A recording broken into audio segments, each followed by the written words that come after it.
Oh enggak, ref ya.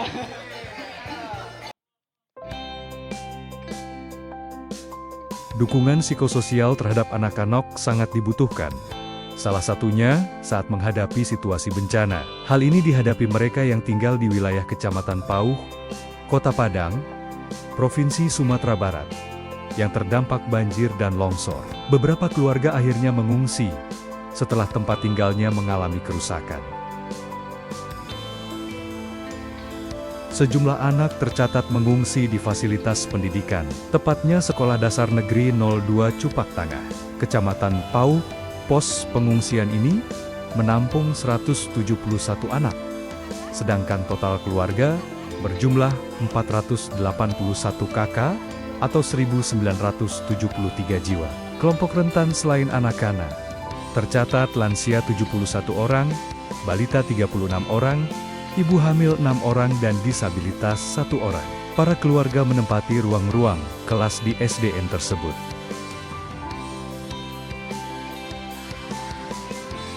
Anak-anak di pos pengungsian ini mendapatkan dukungan psikososial dari Kementerian Komunikasi dan Digital atau Komdigi.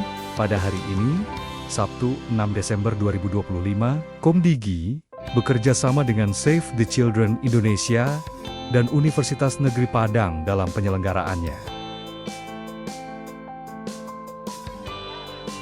Kegiatan yang dilakukan dengan menggunakan pendekatan menyenangkan, agar anak-anak kembali bangkit, bersemangat, dan mampu fokus menghadapi ujian sekolah pasca bencana.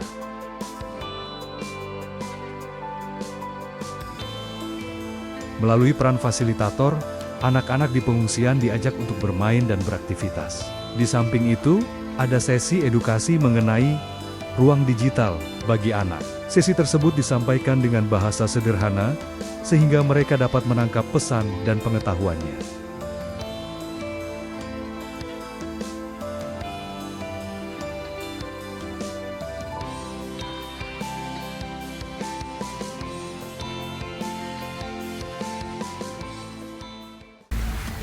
TNI terus mengintensifkan operasi kemanusiaan dalam penanganan dampak bencana di wilayah Aceh, Sumatera Utara, dan Sumatera Barat. Kepala Pusat Penerangan TNI, Maijen TNI Mar, Freddy Ardianzah mengungkapkan bahwa total personel yang terlibat saat ini mencapai 30.864 prajurit. Dalam mendukung mobilisasi logistik dan personel, TNI telah mengerahkan secara keseluruhan total alutsista yang terlibat mencapai 70 unit.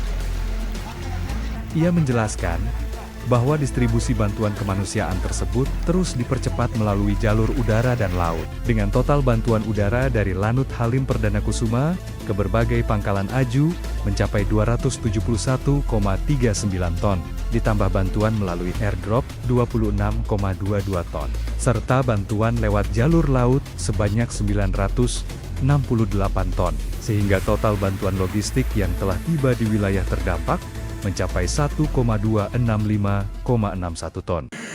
Untuk jumlah personil, ada penambahan personil karena ada penambahan 1 ADRI yang tergelar di daerah bencana, maka jumlah total personil yang terlibat adalah 30.864. Kemudian jumlah pesawat angkut 18 pesawat, helikopter 36 helikopter, KRI, ulangi kapal TNI yang dilibatkan ada 16 kapal, 14 KRI dan 2 ADRI. Kemudian sehingga total pelibatan seluruh alutsista pesawat maupun KRI ada 70 unit sampai dengan saat ini. Kemudian untuk bantuan melalui udara, total bantuan melalui udara barang yang didistribusikan dari Halim Perdana Kusuma ke berbagai pangkalan aju, yaitu Medan, Padang, Banda Aceh, Lok Sumawe, Sibolga, dan Rembele, itu sampai dengan saat ini jumlah 271,39 ton bantuan.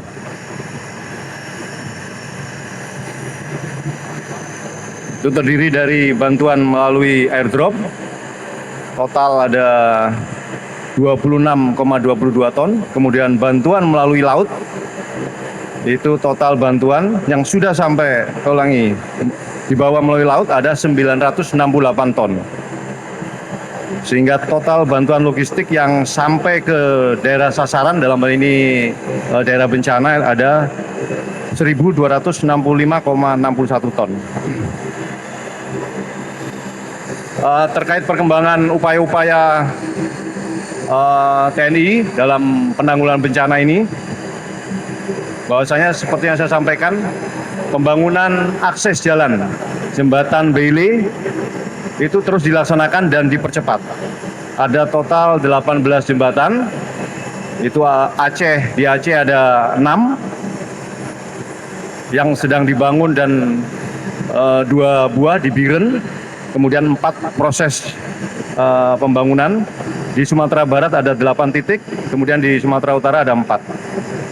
Kemudian TNI juga terus terlibat dalam upaya untuk penyediaan dapur umum atau dapur lapangan. Ya, ada total ada 21 dapur umum atau dapur lapangan, 6 di Aceh, 11 di Medan, dan 4 di Sumatera Barat. Dilaksanakan oleh Bekangdam. Kemudian penyediaan air bersih, tergelar mobil RO, reverse osmosis, ada 9 buah, 6 di Iskandar Muda, kemudian 1 di Bukit Barisan, dan 2 di Tuanku Imam Bonjol, Sumatera Barat. Saya sangat berterima kasih untuk rekan-rekan media maupun masyarakat, banyak yang terus memberikan informasi update bagaimana pelaksanaan penanggulangan bencana di sana, baik itu bersifat penyampaian pernyataan yang positif maupun sifatnya membangun, ya, dalam artian memberikan hal-hal yang kekurangan-kekurangan yang di lapangan, ya. Jadi saya sangat berterima kasih. Sebagai contoh, itu semalam itu kami mendapat info tentang kondisi Rumah Sakit Umum Daerah di Aceh Tamiang, ya. Jadi disampaikan bahwa masih ada personil yang dirawat inap, namun kondisinya tidak layak. Oleh karena itu, pada hari Kamis itu personil dari Kodim Aceh Tamiang sudah meluncur ke sana melaksanakan pembersihan, karena mengingat memang akses jalan Rumah Sakit Umum Daerah itu tertutup oleh mobil-mobil akibat banjir, maka dibutuhkan tenaga yang lebih besar. Maka di hari Jumat kemarin penambahan menjadi 100 orang melakukan proses recovery operasi di Rumah Sakit Umum Daerah Aceh Tamiang. Ya, walaupun memang dari sisi peralatan akibat banjir tidak dapat berfungsi kembali, namun setidaknya layak untuk rawat inap sementara. Ya, jadi alhamdulillah proses upaya-upaya untuk melaksanakan perbaikan layanan publik terus dilaksanakan oleh prajurit-prajurit kita di sana. Ya, itu terkait dengan kondisi Rumah Sakit Umum Daerah di Aceh Tamiang.